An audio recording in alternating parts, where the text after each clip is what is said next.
नए army chief के नाम पर गौर जारी है और कयास आराइयों का सिलसिला भी जारी है। सवाल ये है कि एक मामूल के मामले में इतनी हाइप क्यों पैदा कर दी गई है। ओरिया साहब क्या कहेंगे इस बारे में, ये हाइप क्यों पैदा की जा रही है और सर ये लंदन में क्या मामला चल रहा है? देखिए, पहली बात तो यह है, कल भी हमने ये कहा कि ये एक ऐसा मामला है कि जो पता नहीं अब आइंदा क्या होगा और क्या इसके असरात पैदा होंगे। कि अब कल जो है एक बहुत अजीबोगरीब सी बात हुई कि एक वीडियो कॉल जो है वो सुना गया है कि आपस में हुई है कि जिसमें एक तरफ आसिफ जरदारी और मौलाना फजल रहमान बैठे हुए थे और दूसरी तरफ नवाज शरीफ और शहबाज शरीफ बैठे हुए थे। पहली बात तो है कि नवाज शरीफ जो हैं वो किस हैसियत से वहाँ बैठे हुए थे। पार्टी हेड भी अगर हो तो पाकिस्तान के अंडर ओथ तो वो किसी तौर पर भी इसको नहीं ले सकता था। एक तो सबसे अहम तरीन बात है, उसके अंदर सुना है कि कुछ फैसले हुए हैं। अच्छा। नवाज शरीफ के बारे में कहा जाता है कि उसने शायद प्राइम मिनिस्टर अपने भाई को कहा है कि भाई साहब मसला सारा ये है कि मैं बड़ी कोशिश कर चुका, 5 दफ़ा मैंने आर्मी चीफ लगाए और 5 दफ़ा मैंने कभी सीनियरिटी का ख्याल नहीं रखा।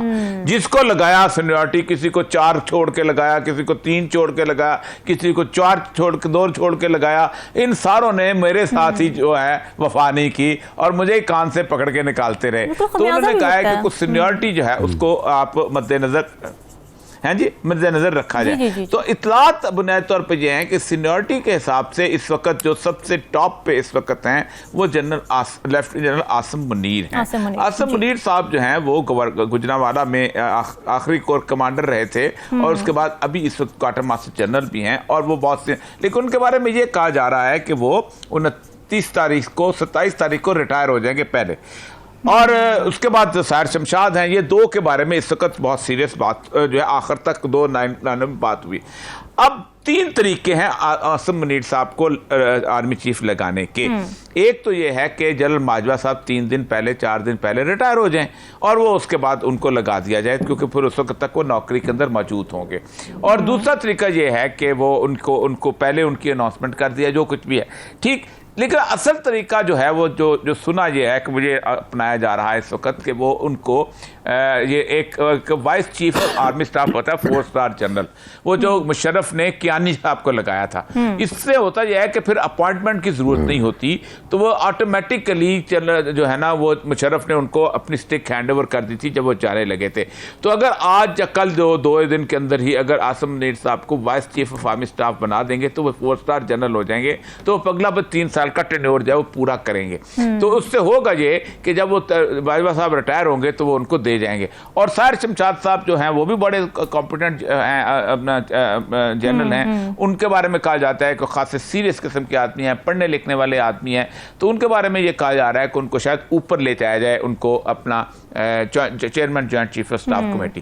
ये इस वक्त मेरी जहां तक इतलात पहुंची है तकरीबन ये नाम है। लेकिन उसके साथ बाकी जनरल नोमान हैं और फिर उसके बाद जनरल अजहर अब्बास हैं और जनरल फैज़ हैं और फिर जनरल मोहम्मद आमिर जो हैं। ये तीनों चारों भी हैं, ये भी मौजूद हैं। तो कुछ भी हो सकता है, लेकिन मसला चला ये कि मिस्ट्री बहुत जल्द खत्म होनी चाहिए। और ये इतनी बड़ी बात नहीं थी जिसको इतना लटकाया गया है, कभी ये इस चीज़ में कभी इस चीज़ के अंदर।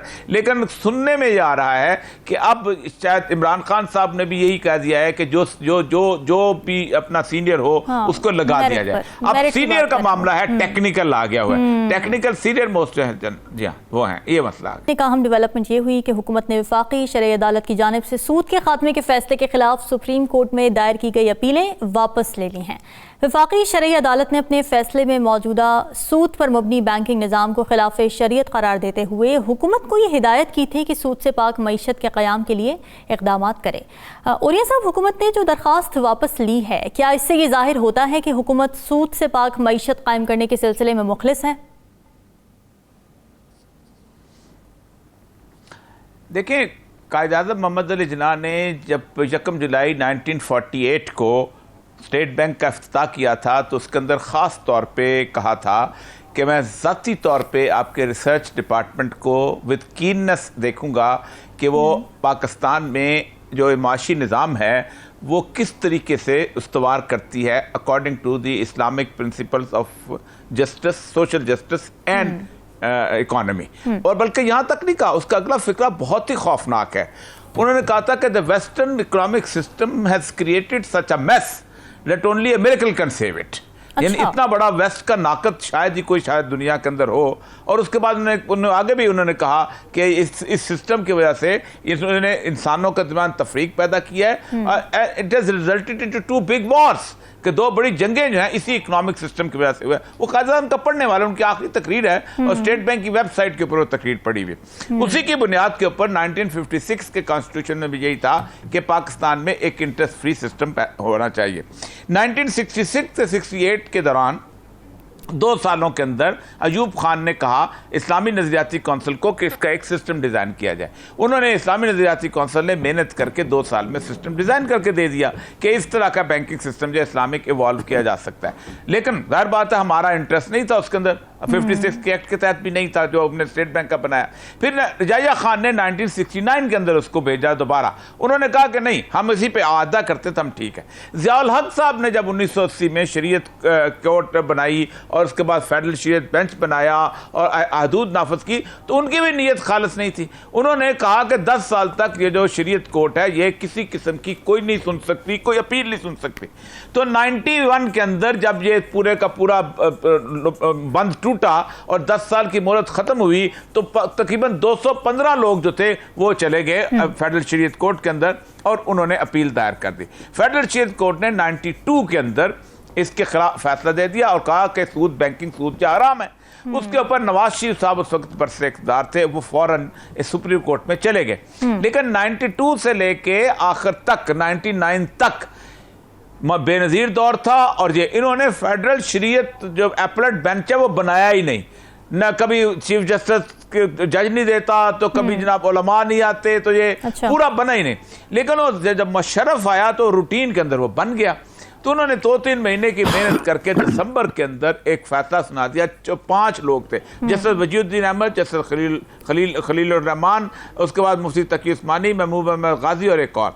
इन्होंने जब फैसला आया तो उसके बाद उन्होंने उसकी मुशर्रफ तेज आदमी था, उसने यूबीएल के थ्रू अपील कर दी और साथ ही पीसीओ के तहत जस्टिस वजीउद्दीन अहमद को भी फारग कर दिया, जस्टिस खलील रहमान को भी फारग कर दिया। तकी उस्मानी साहब से हलफ लिया लेकिन कहा कि नहीं, अभी तुम्हारी जरूरत नहीं। अगले दिन नोटिफिकेशन करके उनको भी फारग कर दिया गया। तो उस फैसले के खिलाफ सुप्रीम कोर्ट ने एक रिव्यू पिटीशन में उस पूरे 1000 सफ़े को फैसले को डिसमिस कर दिया और बगैर अपनी ट्रेडिशन के खिलाफ उसके खिलाफ अपना फैसला लिखने के बजाय वापस शरीयत कोर्ट में भेज दिया, और जो कि जिसके अंदर उन्होंने कहा कि इसको दोबारा अपने फैसले को देखो। हालांकि ऐसा तो होता नहीं, सुप्रीम कोर्ट का फैसला आ जाए तो अपना फैसला लिखो। वो फैसला वहां गया 2001 के अंदर। 2001 से लेके 20 साल ये फैसला, उसके अंदर हम भी पिटिशनर थे, 20 साल ये फैसला चलता चलता चलता चलता ये अप्रैल के अंदर इन्होंने, जब जो चीफ जस्टिस साहब शहीद हो गए हैं, इन्होंने और 2 और जजों ने ये फैसला कर दिया। इस फैसला कर दिया और कहा कि 2027 तक आप सिस्टम जा ख़त्म कर दो। उसके खिलाफ ये हुकूमत गई थी अपील में। 22 जून को ये स्टेट बैंक और 4 शेड्यूल्ड बैंकों के थ्रू ये अपील में गए थे। अब इन्होंने अपील में गए। अब परसों तरसों 2-3 दिन पहले मौलाना फजल रहमान इसाक डार आए हैं।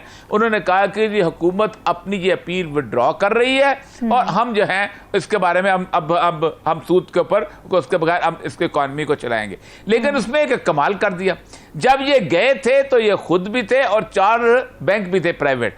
अभी जब इन्होंने वापस देने गए हैं तो स्टेट बैंक क्या है और साथ नेशनल बैंक क्या है, वो चारों बैंक जो है वो वहीं खड़े हैं। इसका मतलब है वो मुशर्रफ वाला काम किया कि हम तो कुछ कर नहीं रहे, ये चारों बैंक आ गए हैं।